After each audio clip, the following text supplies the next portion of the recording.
Ubicada en el norte de Ucrania, cerca de la frontera con Bielorrusia, la zona de exclusión de Chernóbil es hoy uno de los lugares más enigmáticos del planeta. Lo que en su momento fue una ciudad industrial modelo en la era soviética, se convirtió en cuestión de horas en el epicentro de uno de los desastres más impactantes de la historia moderna. Pero más allá del accidente nuclear que la hizo tristemente célebre, Chernóbil representa hoy un vasto testimonio del poder humano, de sus errores y de sus límites frente a las fuerzas de la naturaleza.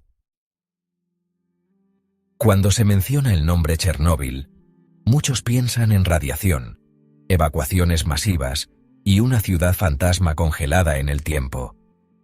Pero pocos conocen con detalle el contexto en el que se construyó, el funcionamiento interno de la planta, las decisiones que llevaron al colapso y, sobre todo, lo que ocurrió después.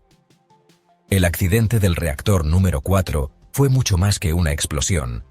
Fue un punto de inflexión que marcó para siempre la política energética, la conciencia ambiental y la percepción del riesgo tecnológico en todo el mundo.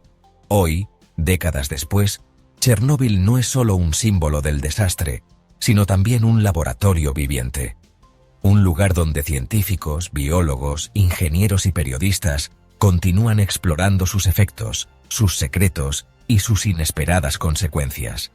En sus bosques se han observado fenómenos biológicos que aún despiertan preguntas.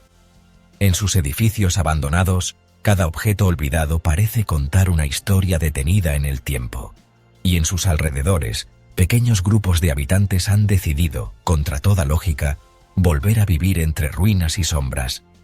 En este documental exploraremos Chernóbil como pocas veces se ha contado.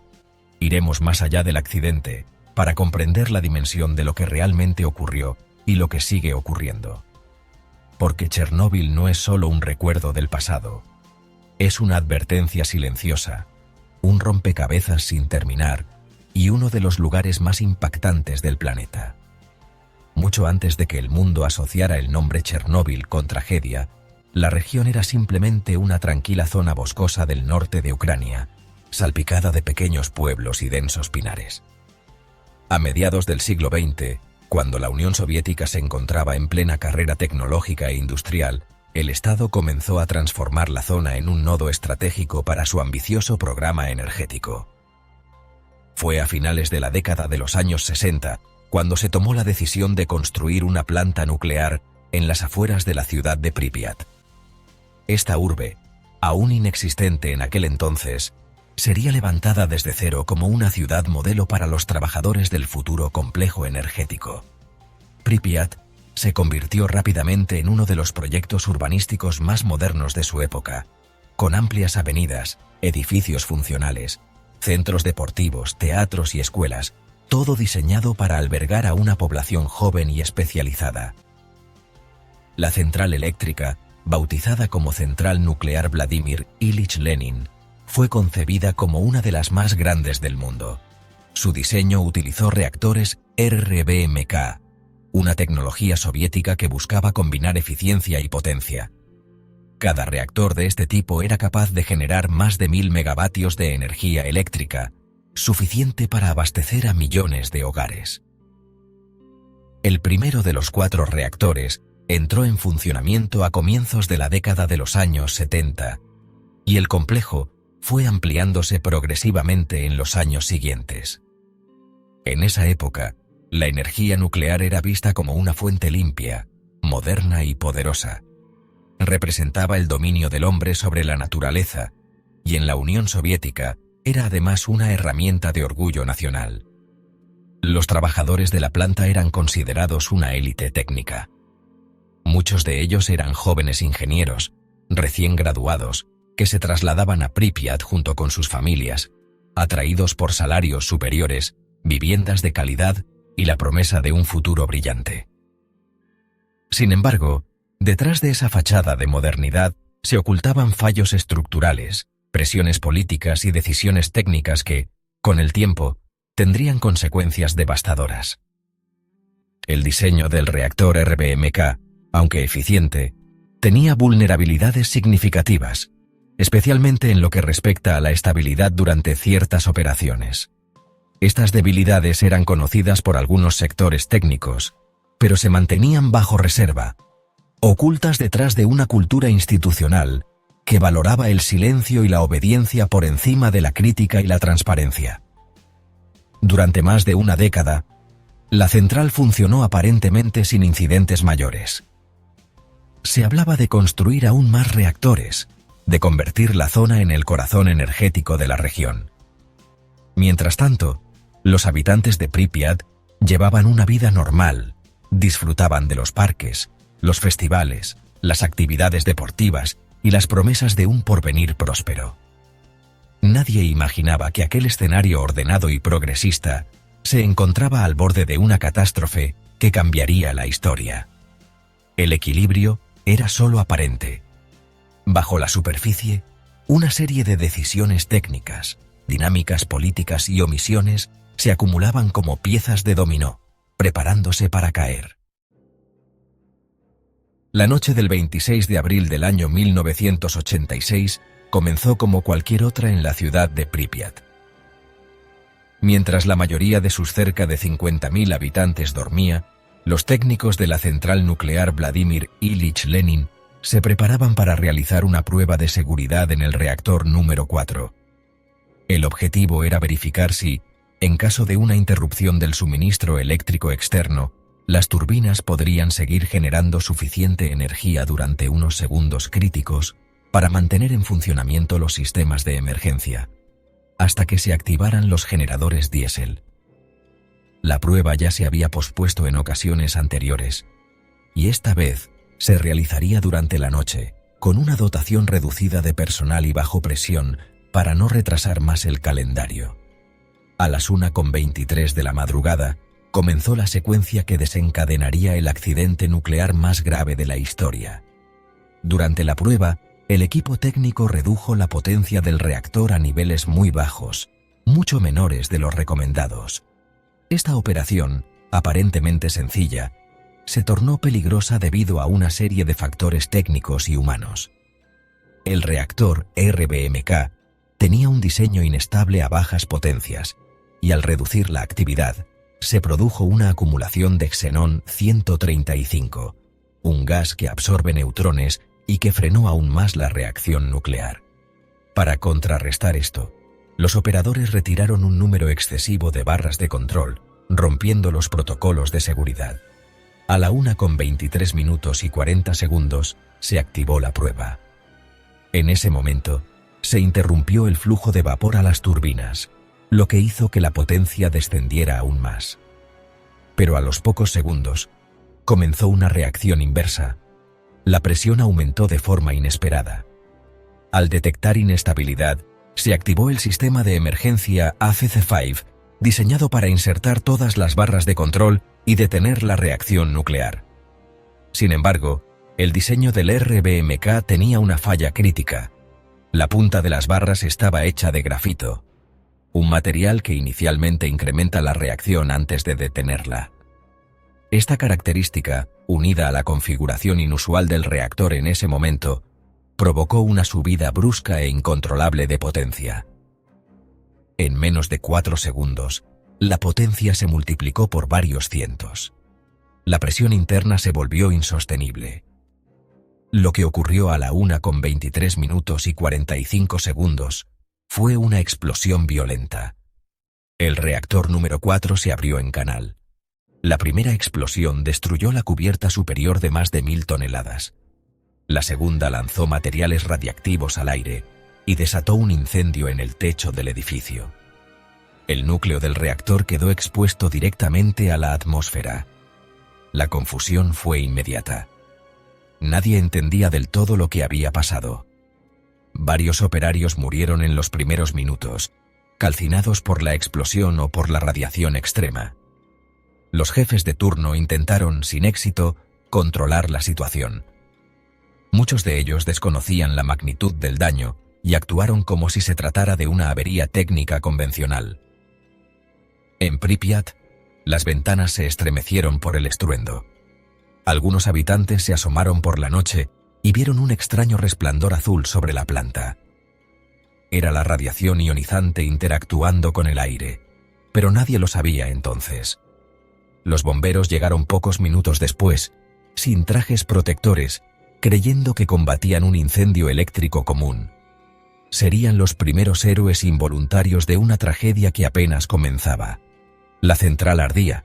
El grafito expulsado del núcleo seguía ardiendo sobre el techo. La radiación era 1000 veces superior a los niveles normales, pero los medidores disponibles no estaban calibrados para registrar cifras tan altas. Nadie en ese momento sabía con precisión qué estaba ocurriendo, ni hasta qué punto la catástrofe había comenzado a desarrollarse. A lo largo de esa madrugada, decenas de personas fueron expuestas a niveles letales de radiación sin saberlo. Las decisiones que se tomaron durante esas primeras horas serían clave para contener la tragedia, pero también darían forma a una cadena de errores, omisiones y sacrificios humanos que marcarían a Chernóbil para siempre. En las primeras horas del 26 de abril, mientras la planta nuclear ardía y el reactor número 4 continuaba liberando radiación a la atmósfera, en la ciudad de Pripyat, la vida seguía con una extraña normalidad. Nadie había dado la orden de evacuar. A pesar del resplandor azul sobre la planta y de la presencia de vehículos de emergencia, las autoridades locales no informaron a la población de lo que estaba ocurriendo. Durante la madrugada, varios empleados de la central fueron trasladados de urgencia al hospital número 1 de Pripyat. Presentaban quemaduras, vómitos, mareos, pérdida de conciencia. Los síntomas eran desconocidos para muchos médicos, que ignoraban que estaban tratando casos graves de síndrome de radiación aguda. Entre los primeros atendidos estaban los bomberos que, sin saberlo, habían caminado directamente sobre fragmentos de grafito altamente radiactivo. La desinformación era total. Nadie en la ciudad sabía que la atmósfera estaba cargada de partículas letales. Padres llevaban a sus hijos a la escuela, las tiendas abrían con normalidad y la gente paseaba por los parques bajo un cielo contaminado. Algunos curiosos incluso se acercaron a observar el humo que salía de la planta, sin ninguna protección. Era una calma artificial, impuesta por el miedo del sistema a reconocer el fallo. En Moscú, las autoridades recibieron los primeros informes durante la mañana, pero el secretismo era la norma. En la Unión Soviética, admitir un error técnico de tal magnitud era una amenaza directa al prestigio del Estado. Se optó por el silencio. No se interrumpieron los programas de televisión, no se emitieron alertas, y las comunicaciones con el exterior fueron limitadas. No fue hasta pasadas las 12 del mediodía que un equipo de especialistas de Kiev, encabezado por el científico Valery Legasov, llegó al lugar del desastre. En cuanto comprobaron los niveles reales de radiación, comprendieron la magnitud del evento. La planta estaba emitiendo cantidades gigantescas de materiales radiactivos, equivalentes a varias bombas atómicas, y el núcleo seguía ardiendo. El peligro no solo amenazaba a Pripyat, sino también a Ucrania, Bielorrusia y otras regiones de Europa del Este. A las 2 de la tarde, se reunió el comité de crisis. La decisión fue inmediata: evacuar. Pero no se comunicó como una emergencia. Se les dijo a los habitantes que debían abandonar sus hogares solo por unos días. Se les permitió llevar documentos, algo de ropa, pero nada más. Nadie sabía que no regresarían jamás. La evacuación comenzó cerca de las 2:30. Más de 1000 autobuses fueron movilizados, muchos de ellos provenientes de Kiev. La operación duró apenas unas horas. Familias enteras fueron separadas en el caos. Ancianos dejaron atrás sus casas, niños abandonaron sus juguetes y animales domésticos quedaron a su suerte. En los altavoces, una voz repetía el mensaje de calma. No había pánico visible, pero el desconcierto era total. Pripyat quedó vacía antes del anochecer. Las calles, los parques, los supermercados, todo fue abandonado de forma súbita. Los relojes se detuvieron, las aulas quedaron abiertas, los platos quedaron servidos en las mesas. En pocas horas, una ciudad vibrante se convirtió en una cápsula detenida en el tiempo. Mientras tanto, las autoridades seguían minimizando el accidente. No se permitió el ingreso de periodistas, ni se notificó a organismos internacionales. Fue solo cuando 2 días después, en una planta nuclear sueca se detectaron altos niveles de radiación, que el mundo comenzó a sospechar. La presión internacional obligó al gobierno soviético a reconocer el accidente, aunque con muchos matices. Para entonces, ya era demasiado tarde.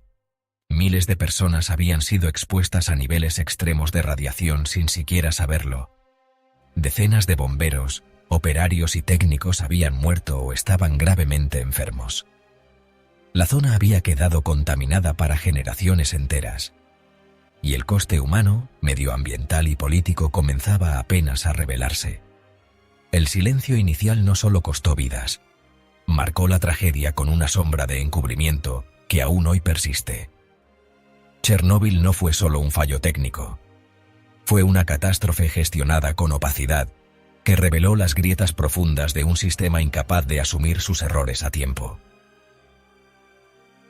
Tras la evacuación de Pripyat, las autoridades soviéticas comenzaron a comprender que no se trataba de un incidente controlable, sino de una tragedia de magnitud histórica.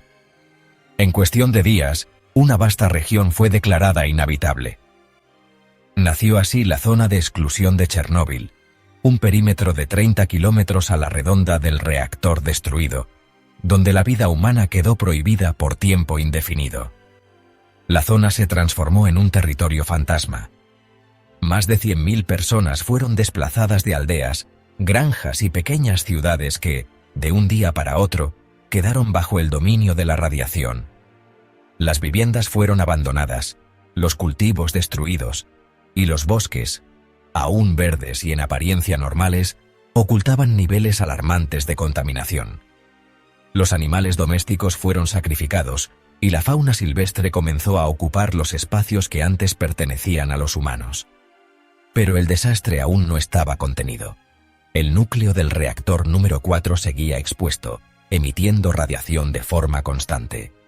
El riesgo de una segunda explosión, aún mayor, era real. Fue entonces cuando se movilizó a los llamados liquidadores, un ejército de más de 600.000 personas reclutadas para enfrentar las consecuencias del accidente. Los liquidadores fueron ingenieros, soldados, médicos, mineros, bomberos, técnicos y voluntarios que, con escasa protección y bajo extrema presión, se encargaron de tareas casi suicidas. Muchos trabajaron en turnos de apenas unos minutos, expuestos a niveles de radiación que superaban lo permitido incluso en tiempos de guerra. Su misión era limpiar los escombros, construir un sarcófago de hormigón alrededor del reactor, descontaminar techos, calles y suelos, y enterrar materiales tóxicos. Algunos subieron directamente al techo del edificio del reactor, retirando fragmentos de grafito con palas metálicas. La radiación era tan intensa que los brazos se quemaban a través de la ropa, y muchos sabían que no vivirían lo suficiente para contar lo que habían hecho. Otros cavaron túneles bajo la planta para instalar sistemas de refrigeración, con el temor constante de un nuevo colapso. Los efectos sobre su salud fueron devastadores. Miles murieron en los años siguientes, y decenas de miles más sufrieron enfermedades graves y crónicas. Pese a su sacrificio, los liquidadores fueron durante años invisibles. La propaganda estatal los presentó como héroes, pero sus nombres quedaron fuera de los libros, sus testimonios censurados, y su sufrimiento oculto tras una cortina de silencio. Solo con el paso del tiempo se empezó a reconocer su rol clave en evitar una catástrofe aún mayor. Hoy, la zona de exclusión sigue siendo uno de los lugares más enigmáticos del planeta. Un espacio donde la naturaleza ha reclamado su terreno, donde los edificios permanecen tal como fueron dejados en 1986, y donde la radiación aún habita el suelo, los árboles y el aire. Un museo sin visitantes, una ciudad congelada en el tiempo, un testimonio permanente de las consecuencias del error humano. Chernóbil no solo alteró la geografía y la política de Europa del Este.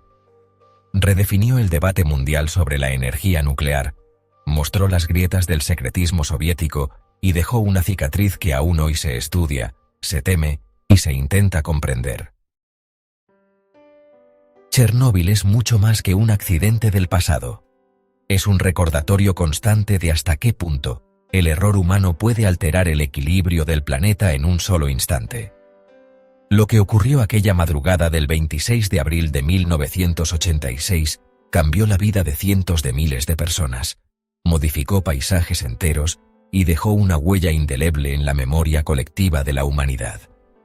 Hoy, la zona de exclusión sigue allí, silenciosa, cubierta por el peso del tiempo y el olvido. Sus calles vacías, sus edificios abandonados y la naturaleza que lentamente lo reclama todo, nos hablan sin palabras. Nos recuerdan lo frágil que puede ser la civilización frente a sus propias creaciones. Si este contenido te pareció interesante, te invito a que lo apoyes.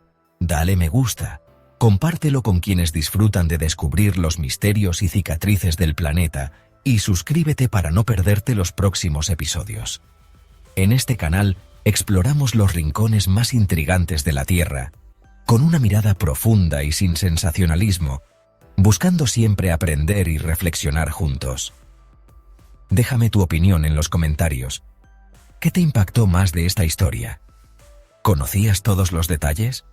¿Qué otros lugares misteriosos del mundo te gustaría que investigáramos en futuros videos? Gracias por llegar hasta el final. Nos encontramos muy pronto en un nuevo viaje por los enigmas reales que esconde nuestro planeta. Esto es Misterio en la Tierra. Hasta la próxima.